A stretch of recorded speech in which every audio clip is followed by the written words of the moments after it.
Bonjour et bienvenue, c'est Bertrand de la Fondation Magister, l'école des héros du monde réel.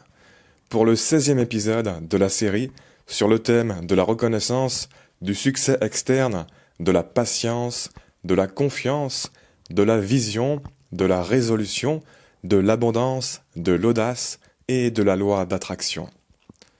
Dans le dernier épisode, j'ai commencé une réaction à un commentaire que j'ai eu récemment sur la vidéo dans laquelle je donnais des conseils vis-à-vis d'une personne qui était découragée dans son projet. Je ne vais pas vous relire tout le commentaire, mais juste la fin. Donc, à la fin de ce commentaire, il disait « Vous conseillez à ceux qui vous écoutent de faire comme vous et de s'entêter. C'est une grave erreur et donc un très mauvais conseil. On finit toujours par s'épuiser, se désespérer et abandonner au bout d'une trop longue traversée du désert. D'où la nécessité de revoir sa copie avant qu'il ne soit trop tard. » Voilà. Donc, oui, effectivement, on peut dire que je conseille à ceux qui m'écoutent de s'entêter à réussir ce qu'ils veulent réussir. C'est tout à fait vrai. Mais je ne pense pas du tout que ce soit un mauvais conseil. Personnellement, je ne saurais résumer tout ce que ça m'a apporté de m'entêter dans la vie. Pour moi, l'entêtement est justement ce dont la plupart des gens manquent en fait. Ils ne sont pas assez déraisonnables. Ils lâchent l'affaire beaucoup trop vite. Si je trouvais la plupart des gens trop entêtés, je le dirais, mais c'est l'inverse. La plupart des trucs bien que j'ai réussi dans ma vie, ça n'a pas du tout été évident. Pendant longtemps, il n'y avait aucun signe que je les réussir. Si je les ai réussis, c'est parce que j'ai été entêté comme un bâtard pour les réussir. Si j'avais pas été entêté, mais c'était mort. Parce que, pour traverser tous les obstacles, la quantité de tentatives qui n'a mené à rien et les échecs entre le commencement et la réussite, c'est mon entêtement plus que tout qui a fait la différence. Quand tu es entêté, au bout d'un moment, la plupart des choses qui te résistent finissent par se débloquer. Tu ne peux pas ne jamais faire de percée. Et finalement, l'entêtement, c'est très lié à la patience, dont on a parlé au début de cette série de vidéos. La patience étant le yin, le côté calme, et l'entêtement, le yang, le côté plus féroce. Et je vous ai déjà dit que la patience est une capacité redoutable et sous-estimée pour réussir dans la vie. C'est ça qui te fait supporter le délai entre le démarrage d'un objectif et l'atteinte de cet objectif. Et c'est souvent ça qui manque à beaucoup de personnes. Beaucoup de personnes ont tout ce qu'il faut, sauf la patience et l'entêtement, pour tenir ce délai et accepter que c'est long, que c'est dur, qu'il faut retenter encore et encore, etc.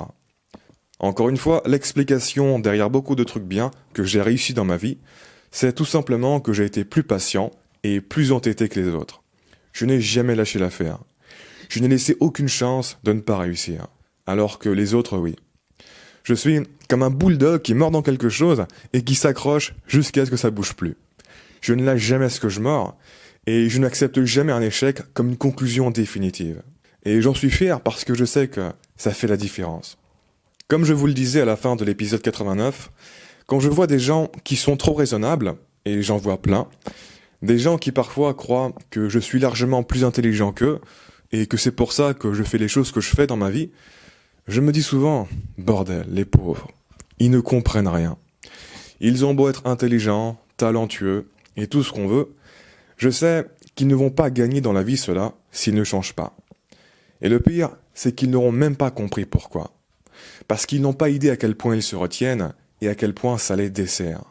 D'une certaine manière, mon entêtement, c'est de la loi d'attraction en fait. Je reste focus sur ce que je veux jusqu'à le réaliser. Et je ne laisse rien me désaligner. D'ailleurs, je vous ferai bientôt un épisode pour vous expliquer que la loi, c'est moi. Je suis ma loi. Vous êtes votre loi. La loi d'attraction dans votre vie n'est pas décidée et appliquée toute seule par quelque chose d'externe. C'est davantage comme la loi d'un pays. C'est quelque chose que l'on doit décider et appliquer soi-même. Ça marche pas tout seul comme par magie. Si ta loi, tu ne l'appliques pas de manière stable et autoritaire, c'est normal que c'est la merde dans ton pays. Enfin, pour ce qu'il dit à la toute fin de son message, la nécessité de revoir sa copie avant qu'il ne soit trop tard, pour moi, ça résume en une ligne les gros problèmes de confiance et de faiblesse mentale qu'ont beaucoup de personnes. Beaucoup de personnes se mettent à douter, à paniquer, à croire que c'est trop tard, à croire que quelque chose ne va pas, et revoient leur copie beaucoup trop tôt, parce qu'ils croient que c'est à cause de leur copie qu'ils n'ont pas encore de résultat, alors que c'est à cause de leur impatience. Résultat, ils sont instables à l'intérieur et à l'extérieur, ils n'ont pas d'ancrage, ils ne restent jamais alignés longtemps dans une même direction, ils ne savent pas sur quel pied danser, ils prennent personnellement des choses qui n'ont rien de personnel et de pertinent, etc. Et c'est tout ça qui cause leur perte. Ils sont comme des feuilles dans le vent, au lieu d'être comme des arbres bien enracinés. La seule raison pour laquelle tu devrais revoir ta copie, c'est si tu ne crois pas intrinsèquement en elle et dans ce qu'elle va t'apporter. Là, ouais, aucun problème, c'est la bonne chose à faire de changer. Mais si tu veux changer de copie parce que tu trouves que c'est long et difficile, bah là, tu es dans la merde. Parce que les projets qui en valent la peine sont bien souvent tous parsemés d'obstacles difficiles et longs à surmonter. Ce n'est pas en changeant de projet et de stratégie que tu vas éviter tout ça. C'est une illusion. Les difficultés et les galères ne sont en aucun cas la marque que tu es dans la mauvaise direction. C'est justement ta relation avec ces difficultés et ces galères qui va t'indiquer si oui ou non tu es dans la bonne direction. Parce que si tu es dans la bonne direction, alors peu importe le poids des difficultés, elles ne te poseront pas de problème parce qu'elles en vaudront la peine. Si le poids des difficultés est trop lourd à supporter, ça veut dire qu'il n'y a pas de poids positif suffisant pour les contrebalancer. Les signes que tu es dans la bonne direction sont à l'intérieur, pas à l'extérieur. Si tu doutes de ton chemin juste parce qu'il y a des difficultés à l'extérieur, tu risques soit de douter en permanence, soit d'avoir une vie de merde. Parce que pratiquement tout ce qui en vaut la peine vient avec des difficultés. Et d'une certaine manière, c'est ça qui fait le sel de la vie. C'est ça qui nous fait évoluer, d'avoir les bonnes difficultés.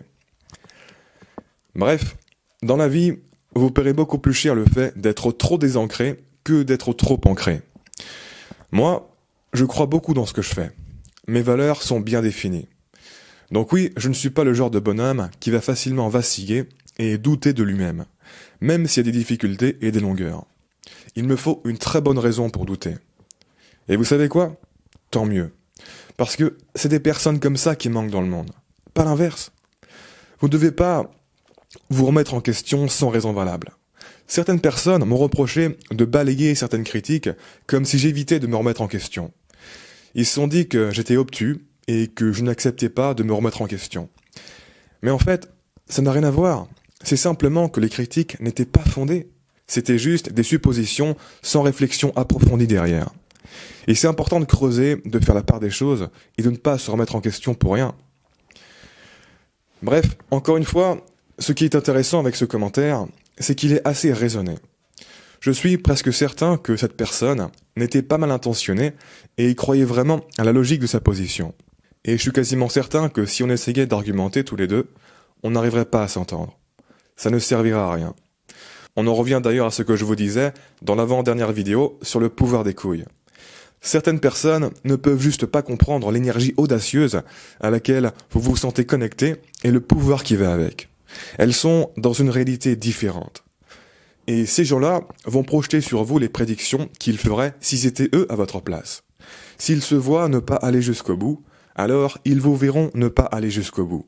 S'ils se voient échouer à votre place, alors ils vous verront échouer. S'ils voient quelque chose comme impossible dans leur réalité, alors ils le verront impossible dans votre réalité. Tout ce qu'ils disent est exact, mais c'est exact pour eux-mêmes, pas pour vous. Et du coup, tout ça montre à quel point la raison peut être un piège, et se convaincre de vérités qui n'ont pas à être réelles, mais qui vont le devenir. Si pour toi c'est logique et sain d'être découragé quand tu n'obtiens pas les résultats que tu espérais, alors ça ne sera pas étonnant que tu sois découragé. Si tu crois qu'on finit toujours par s'épuiser, se désespérer et abandonner au bout d'une trop longue traversée du désert, alors oui, tu finiras sûrement épuisé, désespéré, et tu abandonneras. Je pourrais, moi aussi, me convaincre de tout ça. Me convaincre que je dois revoir ma copie avant qu'il ne soit trop tard, me convaincre qu'il y a un problème avec mon travail et qu'il faut que je travaille mieux. Mais je pense justement que c'est l'erreur que font beaucoup de personnes. Parfois, c'est vrai que c'est justifié et qu'on est vraiment dans la mauvaise direction. Parfois, c'est vrai. Mais je pense que bien plus souvent, ce n'est pas le cas. Bien plus souvent, les gens se croient en train de perdre, alors qu'en réalité, ils étaient en train de gagner. Ils se mettent à douter à tort de ce qu'ils font. Ils se font intimider par le silence de leur chemin. Parce qu'ils sont pas assez patients et clairvoyants. Ils s'imaginent que, quand on est vraiment sur un chemin de la réussite, il doit y avoir beaucoup plus de signes avant-coureurs que ceux qu'ils ont eux. Alors que non, bien souvent, les fanfares de la victoire ne se mettent en route qu'au dernier moment. Avant ça, le monde joue au poker avec toi. Et j'imagine même pas le nombre de personnes qui se font avoir par ça sur les chemins qu'ils entreprennent. Dans la plupart des cas, les signes de réussite ne sont pas du tout évidents à l'avance. Si tu n'as pas une confiance enracinée en toi à l'intérieur, c'est très facile de douter. Ton esprit va sûrement croire que c'est mal barré, et que si tu étais vraiment en train de réussir, ça serait différent. Tu aurais plus de signes. Ce qui est marrant, c'est qu'on en revient exactement à ce que je vous expliquais dans le premier épisode de cette série en fait. Même si c'était à propos du message d'une autre personne. Et donc ce que je veux que vous en tiriez comme leçon, c'est que c'est très commun les personnes comme ça. Rassurez-vous, c'est pas un signe qu'il y a vraiment un problème. Si vous essayez de réussir quelque chose dans votre vie, sur votre chemin, même si vous êtes bien parti pour réussir, vous en croiserez sûrement plein qui vous diront que ça ne marchera jamais, qu'il faut changer quelque chose, qu'il faut un plan B, etc. Et il ne faut pas trop vous laisser affecter par ça. Parce que d'expérience, la plupart ne savent pas ce qu'ils disent. La plupart des gens sont de très mauvais voyants. Ils projettent leur propre réalité sur vous. Par exemple, récemment, j'ai eu un commentaire typique de ce genre, sur la vidéo où j'expliquais le système de visibilité sur YouTube. Ce commentaire disait « Pourquoi ta chaîne n'a pas de vues ? J'aurais une explication simple. Il n'y a pas grand monde qui aime te regarder t'auto-fellationner et peu de monde voudrait être comme toi. Après, tu te rassures comme tu veux. Mais parfois, se remettre en question est souvent plus efficace que d'attribuer le problème au fonctionnement d'Internet. Mais je comprends que le héros a du mal à dire en public qu'il ne veut pas voir la réalité. Cette personne offre un bon exemple de raisonnement et de raccourcis limitants que notre cerveau fait par défaut quand il est impatient et ne cherche pas à mieux évaluer avec nuance la situation. Cette personne, elle généralise des choses qu'elle ne peut pas savoir. Elle associe quantité de vues et appréciation. Elle remet les choses en question juste sur la base de ses émotions, sans raisonnement à long terme. Elle est convaincue de voir la réalité, alors que moi, je ne veux pas la voir. Elle ne comprend pas que les êtres humains sont très différents les uns des autres et que on ne peut pas plaire à tout le monde. Je suis sûr également qu'elle n'a jamais essayé de créer quelque chose sur Internet et qu'elle croit que sur Internet, si ce que tu fais est bien, ça marchera tout seul. Sinon, ça veut dire que les gens n'aiment pas et qu'il faut se remettre en question. Bref, j'aimerais pas être à sa place parce que elle doit sûrement penser négativement comme ça dans sa propre vie. Le seul point pour lequel je suis en accord avec elle, c'est que son explication est effectivement simple, pour ne pas dire bête. Mais hélas, ce genre d'explication simple et bête est exactement ce que notre cerveau fait par défaut quand il est trop impatient. Il tire des conclusions bidons, il se remet en question sans raison valable, alors qu'en réalité, tout était bien parti, il imagine des problèmes qui n'en sont pas vraiment, etc. Comme je vous le disais dans le premier épisode de cette série, c'est précisément pour ça que 99% des gens se plantent dans la vie. Ils ne laissent pas la victoire arriver. La personne qui a laissé ce commentaire, si elle était à ma place, ça fait longtemps qu'elle aurait arrêté de faire des vidéos en se disant que ça n'intéresse personne et ça n'intéressera jamais personne, et en se croyant réaliste. Les pessimistes se croient très souvent réalistes. Si vous voulez un conseil au niveau des critiques, n'écoutez sérieusement que 3 catégories de personnes. Catégorie 1, les gens qui ont des arguments creusés et bien fondés, qui ne sont pas basés sur des suppositions générales. Catégorie 2, les gens qui ont beaucoup d'expérience et qui savent que la plupart des succès sont le résultat d'un chemin long et peu évident qui demande de la patience. Catégorie 3, les gens qui ont une énergie et une attitude générale qui vous ressemblent et qui est orientée vers la positivité et la réussite. Ces gens-là peuvent vous comprendre. Pour les autres, gardez de la distance. C'est probablement des pisse-froids qui s'ignorent et qui ne comprennent pas les aspects déraisonnables qu'il y a derrière la réussite. En général, les critiques des gens sont juste des reflets de leur énergie et de leur attitude générale. Ils sont toujours comme ça dans la vie, ça n'a rien de personnel. Et donc c'est important de connaître l'attitude générale d'une personne avant d'accorder du crédit à une de ses critiques, afin de pouvoir faire la part des choses. Parce qu'en général, quand tu connais bien une personne, tu n'es jamais étonné de ce qu'elle pense. Ce qu'elle pense en dit plus sur elle et sur sa vision du monde que sur toi et tes projets. Sur ce, voilà qui clôt cette réaction. On reprend le programme normal dans le prochain épisode. En attendant, je vous invite à vous abonner si ce n'est pas déjà fait, à partager cette vidéo et laisser un pouce bleu si vous l'avez apprécié. Ça m'aide pour la visibilité. Quoi qu'il en soit, je vous remercie de m'avoir écouté jusqu'au bout et je vous dis à très bientôt pour la prochaine vidéo. Ciao.